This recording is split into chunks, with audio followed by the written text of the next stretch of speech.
is Bronze and Modern Gods. That logo doesn't lie. And it's John, and that guy there is Richard. What's going on, Richard? Hey, nothing much. How you doing, John? I am doing great. I'm in the catbird seat. Yes, you are. What does that even mean? What's a catbird seat? I don't know. I use the expression, you're saving your pin money, and somebody asked me, what the hell are you talking about? So, yeah. Oh, yeah, okay. All right. Hey, old people talk. If you're a youngin', you can follow us on Facebook and Instagram at Bronze and Modern Gods. Even if you're an old person, you can still do that. Give us a like if you like this video, subscribe if you haven't already, and leave us a review on your favorite podcast platform. Today, it's a regular bonus episode, and by that I mean it's a great bonus episode. We have your questions, your comments. We go through them and we answer them the best we can. We also have the Instagram Market Watch with Ali from Elite_Comics11. Some minor sales this week, I would say. Tiny sales, he said sarcastically. But first, Richard, we're having a live sale tonight. We are? Yes, today, October 22nd, 8 p.m. Eastern, 5 p.m. Pacific. Join us at Bronze and Modern Gods on Instagram for another one of our fun pop-up live sales. I have some bizarre stuff that I'm going to be selling tonight. Lots of hot modern books, a lot of variants, some obscure later printings of things, a ton of Bronze Age horror. If you're into Bronze Age horror, Richard, what do you have coming?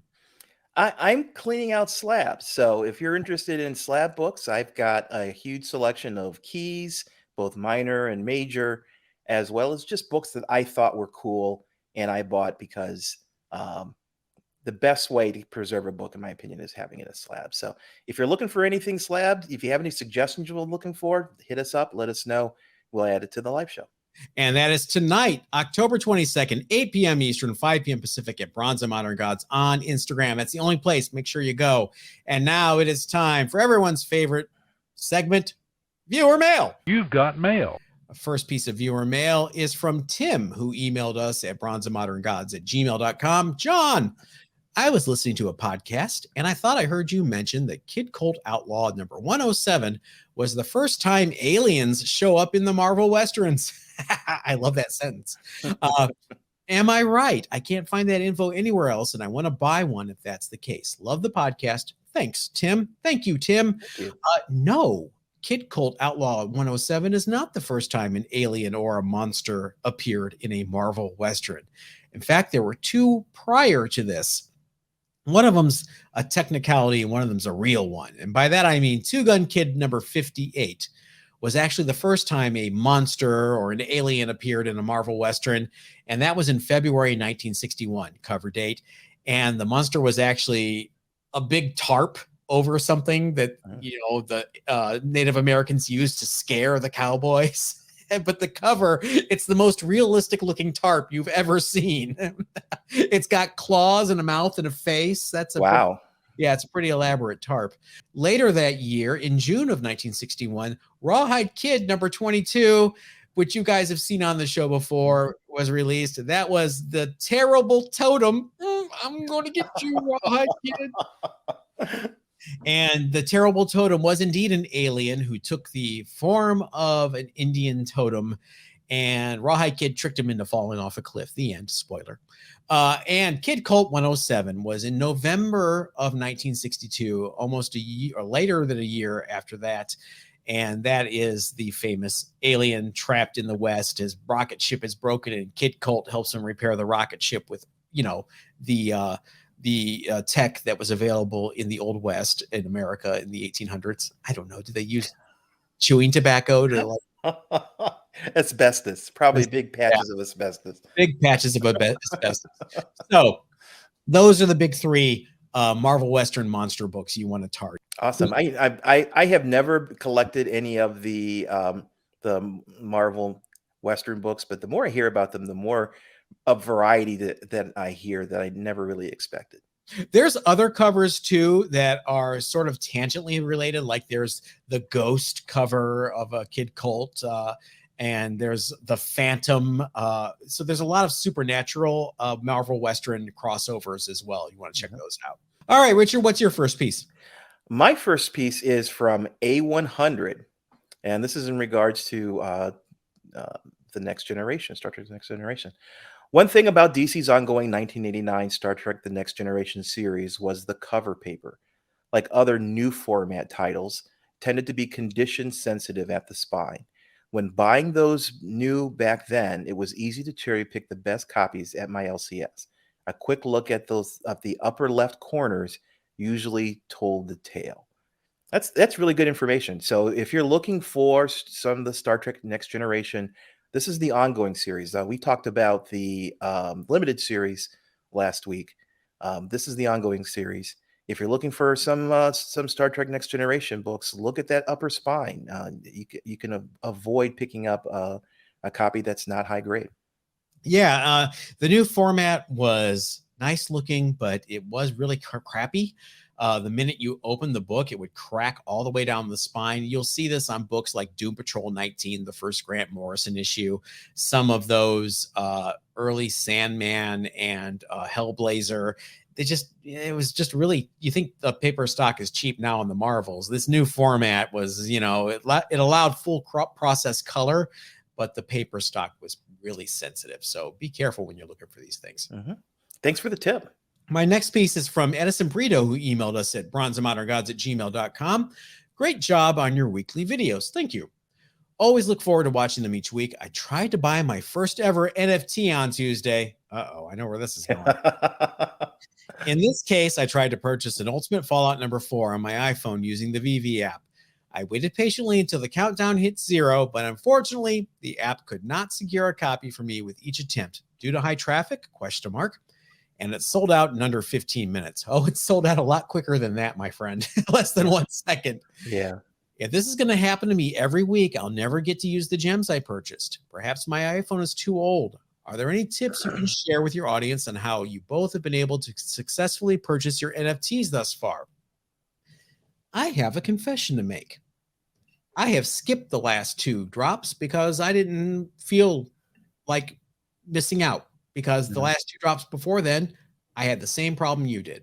It was sold out the minute I hit the buy now button, and it's kind of sapped my enthusiasm, frankly. I did buy stuff in the marketplace the minute it went live for, 14 gems or 15 gems. All right. Because I had so many gems from before. So maybe that is the way to go. However, I do have some tips. As more users join, the competition is absolutely getting more fierce.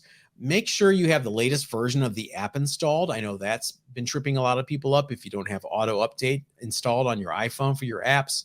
Test your router ping. If it's anything over 20 milliseconds, it's going to affect your chances. Here's mine from this morning. Woo, lightning fast, buddy. And here's something I kind of learned after the fact, and I'm giving it away. I'm giving it away for free. I shouldn't, but here it is. Don't give up after you get that error message. Keep clicking that buy now button over and over and over again for at least 2 minutes after the drop, because what happens is some of these reservations don't go through. Some people reserve an item and they don't have enough gems, and they're trying to buy their gems. They don't buy them in time. And so they get put back on the market. This is called getting it on the rebound. So don't give up. I have actually gotten stuff on the rebound. So even that error message appears, just clear it out real quick and hit buy it now. Just keep doing it over and over again. Okay, I'm going to reveal a secret. Now that I got an Ultimate Fallout 4, I got the secret rare. I actually ended up buying it, but that's a whole nother story. Yeah. There is a process that I use. So if you go to the Veve app and you sit there at the buy it now screen, and there's a timer that's counting down, I have noticed that timer is not accurate. It will drift over time. The longer you sit on that screen, the more inaccurate that timer is going to be. So when you get to that final second, it may be a second off. It may even be 2 seconds off. Yes. So it's really going to affect your chances to get that NFT. So what I do is 10 seconds before the timer runs out, I'll back off of that screen, go back onto it again. And then I am then trusting that timer is accurate enough within that typically 8 seconds that's left on the counter. And as soon as that timer goes to 0, hit a heartbeat and then hit the button. And I have not, knock on wood, I have not ever not gotten an NFT when I followed that process. So They have had a couple of AMAs on Twitter Spaces this week. They are addressing a lot of these issues. They say in future iterations of the app, there may even be a waiting room a la San Diego Comic-Con badges, Richard, which I know is going to excite you. yes. But, there's reasons why they have not implemented CAPTCHA, because some bots can bypass CAPTCHA. And also think about it. If you got a CAPTCHA that said, hey, hit all these with everyone with a boat, and you messed it up and you missed out, you'd be pissed there was a CAPTCHA, wouldn't you? Yeah. So I kind of get it. It's tough for them because the demand obviously outstrips the supply. So there is never going to be a system that they come up with that's going to satisfy 100% of the people. Facts is facts. Yeah. So, the best they're going to be able to do is offer them up as fairly as humanly possible and let the people, people who get them, and the people who don't have an opportunity to buy them on the marketplace. That's it. There's also something to be said about the marketplace. Unless it's one of the 10,000 limited drops, they're pretty affordable on the marketplace about an hour, 2 hours after the drop. I mean, $14. If you really want one, you're really paying double what you should have. But if you want a common, they're pretty easy to get. And that's what I always make sure I have a common of all, mainly because the common has the best cover, in my opinion. So regardless of what I get for the drop, I always get a common too, because I like the cover. I was not a fan of the Mark Bagley ASM 50 exclusive cover. Maybe I'm not a big Bagley fan as it is. So I just like, oh, that's it. All right. Yeah, no, seriously, for that one, definitely the common was the best cover. And that's what I made sure I have. And if you buy it typically these things are 14 gems, 15 gems within a window of them being released. That's fine. I mean, if you remember, we are all early adopters, people who are involved in this platform. And as early adopters, we are a limited set of people who have opportunities to collect these things.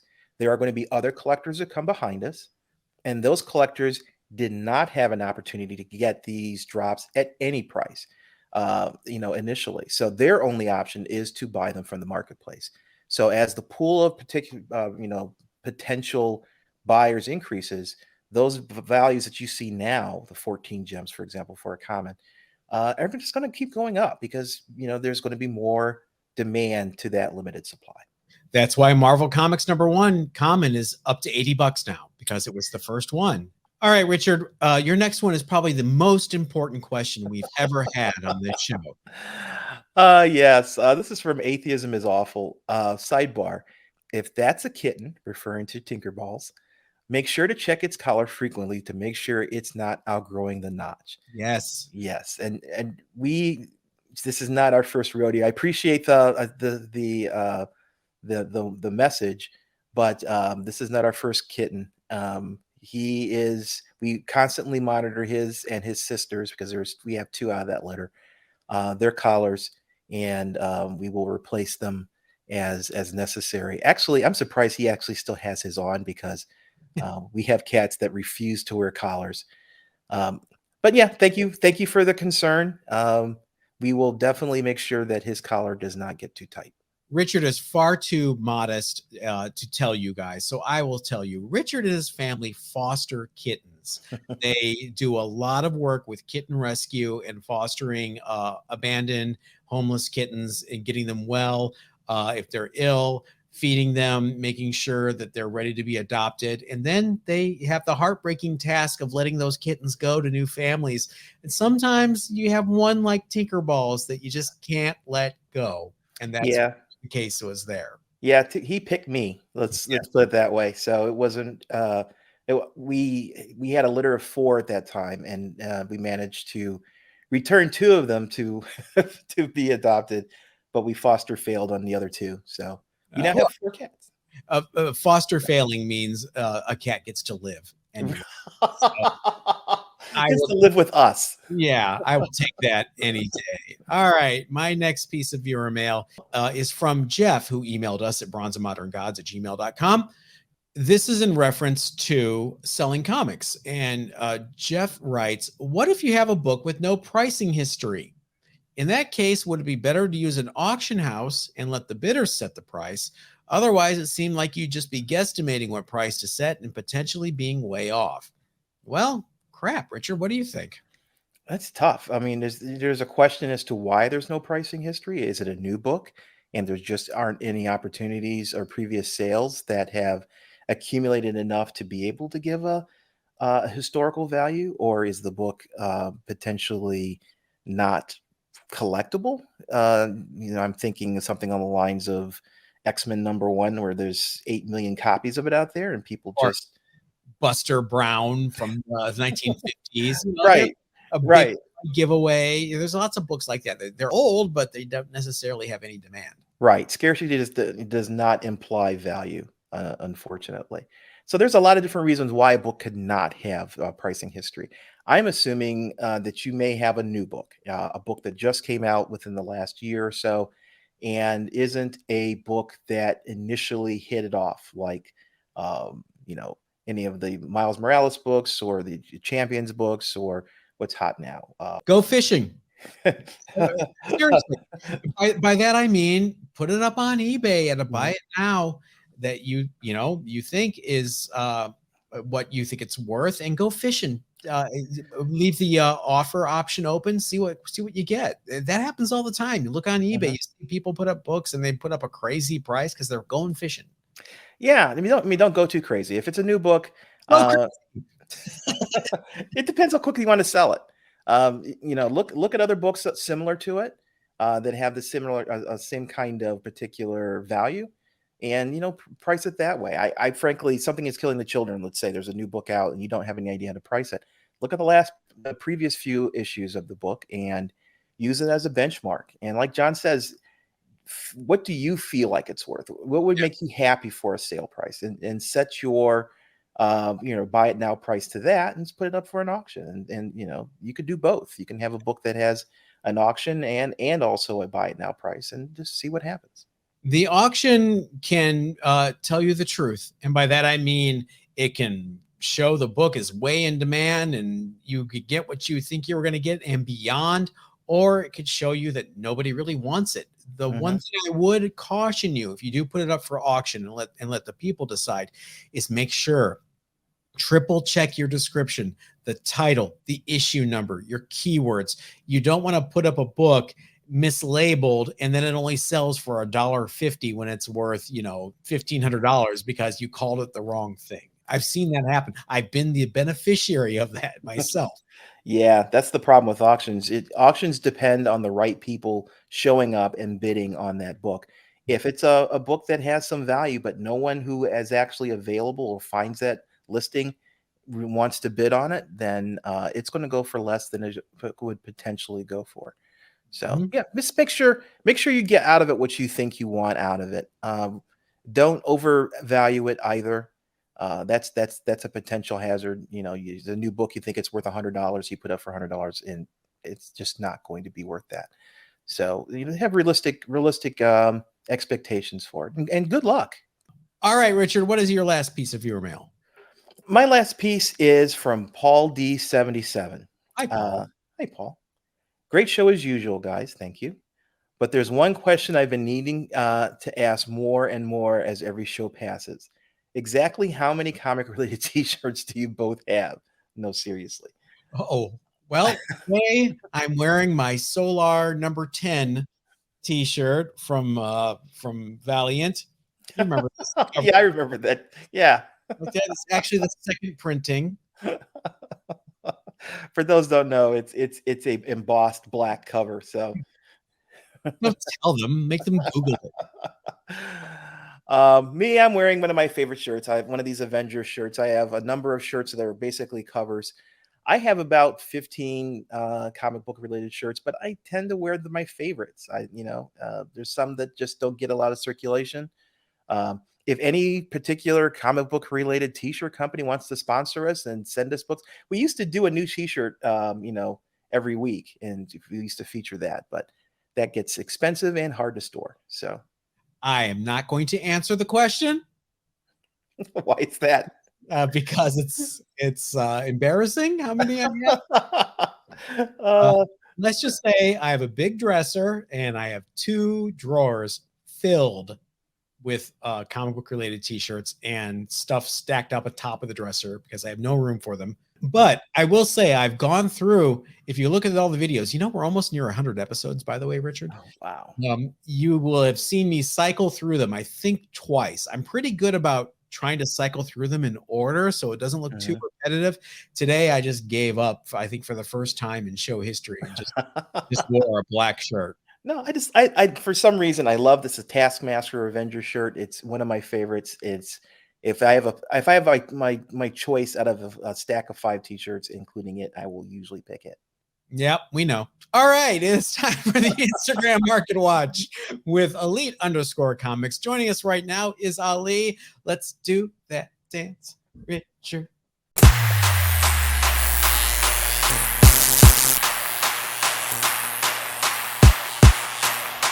And here he is right now, the man, the myth, the legend, Ali from Elite_Comics 11. Ali, how are you? Hey, I'm doing great, guys. Good to see you. Good to see you. Now, remind everyone who you are, what you do, and where you're at. Yeah, we're at Elite_Comics 11. We are Instagram's premier consignment page. So head on over to Elite Comics 11. Check out some awesome books being made for sale every day. And we've got 3 this week that you're just minor stuff. Nothing really big. I was laughing too when he said that. I got 3 small books. Yeah. We say sarcastically. Nice mix. So yeah, as usual, let's highlight a few of the books that have sold on Elite Comics 11 recently. So the first one, it's Clone Wars #1, CGC 9.8, white pages, first Ahsoka Tano. It sold for $2,699 on the page. Richard, this is your book. Yeah. This is to me is one of the major keys for Star Wars books right now. I am a huge Ahsoka Tano fan. I think she's going to be a pivotal character. Roseanne Dawson did an excellent job of portraying her recently in The Mandalorian. So this is a book to get. Now the 90-day for this book was $27.90. So I think the price is right in line. The last sale was $23.80, but it's because there hasn't been any real recent Star Wars news. As soon as we start seeing, we're getting closer to the date that her solo series is going to launch, this price is going to look like a bargain compared to what you're going to see then. And there's not a lot of them out there, and people that grab them are holding them. So to see one come to market is nice, and that is definitely well deserved. I have a question though about this book, actually about the Clone Wars in general. Is Ben Reilly in the Clone Wars? That I don't know. Who's Ben Reilly? Okay, that joke landed with a resentment. Okay. Sorry. I'm too much. I'm in geek mode. I'm sorry. Well, to Richard's point, I did want to say, and I've been telling people this, especially during our live shows, just generally, it seems like the Star Wars comics are kind of cool right now, relatively speaking. That's going to change real quick here when the Disney Plus shows start hitting. I mean, we're almost at the end of the year. They're coming. So, yeah. Richard, Ben Reilly was the Spider clone. Oh, God. Okay. Okay. Not even in context. All right. What's the next one? All right. The next one. It's a big one. Journey into Mystery 83. It's the first appearance of Thor. This one was a CGC 4.5 off-white to white pages. It sold for $14,350. Yeah, that's another great price. It's another you're talking about blue chip Silver Age books. You don't get any closer to that than Gem 83. 4.5. There hasn't been one on GPA that's sold in the past 90 days. The last sale was $15,600 back in June. So I think the price is also it's actually a bargain. I think this is underneath what you would expect to see this book at this point in time. Just wait until that Stone Men from Saturn Disney Plus series launches. First appearance right here, folks. I got your dad jokes all day. Yeah, this one was a check Elite Comics 11 every once in a while. We help people sell books. This is a really good price on a copy like this. Somebody just really wanted to get the transaction done on the selling side, so somebody got a bargain. Looks that way. That's Yeah. what you look for. That's what you look for. All right, the last one for today. This is a monster. Incredible Hulk #1. CGC 4.5 off-white to white pages. $30,200 here. Is he man or monster? Or both. Or both? Yeah, this book is a tough one. It just doesn't come up very often. The last sale on the GPA for this book was back in March for a 4.5, and that was for 13 grand, 13,838. So if I would buy that at 13 grand, seriously. I think given the current market forces, I think that the selling price was right on line with what you'd expect to pay. Prices for these kind of blue chips, this is what people invest in, these type of blue chip books, and they're willing to pay the big dollars because they know over time they're going to get a return on their investment. So now's the time to buy these Silver Age keys before you just can't afford them. World War Hulk is coming. Yeah. That's the big rumor now. Yep.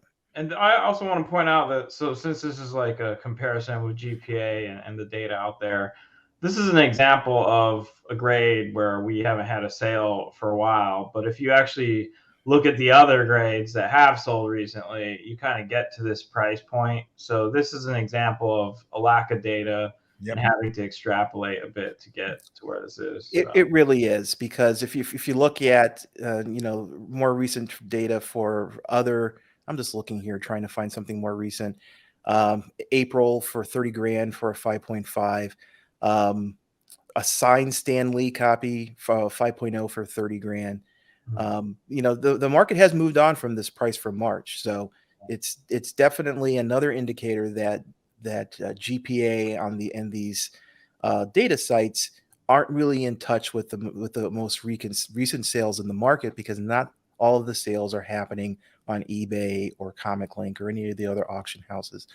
So a lot of these transactions are happening on Instagram and other venues that they're not tracking. So it's another indicator that this is lagging behind the market.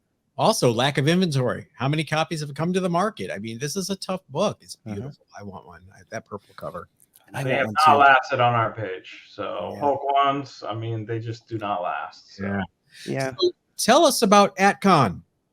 So AtCon, so it's November 4th through 7th. It's right around the corner. It's going to be Elite Comics 11's virtual comic convention. It's going to be our 4th one. So we're talking massive live stream sales over 4 days, starting up November 4th. Our website will be launching shortly with the full schedule, so people will be able to see that. But coming up in November. All right. T-shirts. T-shirts, definitely. Lots of stuff just around the corner. All right. Mark your calendars, folks. You don't want to miss this. It's always fun. It's a great hang, and you might get something that you need. All right, Ali, I think you told everybody where you were just now, so I don't have to ask you to remind us, but thanks for joining us, and we'll catch you next week. Thanks, Ali. And thank you, Ali. Speaking of live sales, hey, a reminder, we're having a live sale tonight at Bronze and Modern Gods on Instagram only. Make sure Instagram, if you don't have Instagram, download it. It's fun. And then follow us. Type in Bronze and Modern Gods, just like it sounds, and you'll see us at 8 p.m. Eastern, 5 p.m. Pacific tonight, October 22nd. We would love to have you there. Yeah, please. Even if you're not interested in buying a book, stop by. We have a lot of fun during our live sales. They are not as serious as some. So we look forward to seeing you. You will have Chicken Hand in attendance. You will. Tinker Balls will make his appearance. Tinker Balls, the elote horn, all your favorites will be there. So make sure you join us tonight. And that's going to do it for us until next week. Richard, you have a great weekend. Yeah, everybody stay safe, and you have a great weekend too.